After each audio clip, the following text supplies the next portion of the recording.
Welcome back to Happy. Today, we're diving into the essential world of food preservation. If you're looking to save money, reduce waste, and enjoy your favorite foods year-round, you're in the right place. Don't forget to hit that subscribe button and ring the bell for more tips on sustainable living. First, let's talk about why food preservation is so important.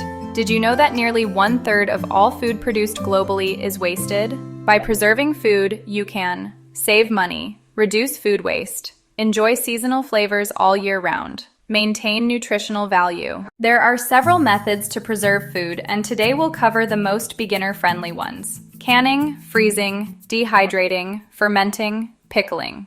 Let's start with canning. It's a fantastic way to store fruits and vegetables. Here's a quick overview. Step 1. Sterilize your jars. Step 2. Prepare your food. Step 3. Fill jars and seal them. Step 4. Process in a water bath or pressure canner. Next up is freezing. This is one of the easiest methods. Here are some tips. Blanch vegetables before freezing to preserve color and nutrients. Use airtight containers or freezer bags to prevent freezer burn.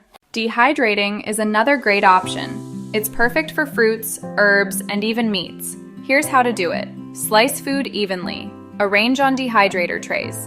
Set the temperature and time according to the food type. Fermenting and pickling are not only fun, but also add unique flavors to your meals. For pickling, you'll need vinegar, water, salt, your choice of spices, and vegetables. Now that you have the basics of food preservation, it's time to get started.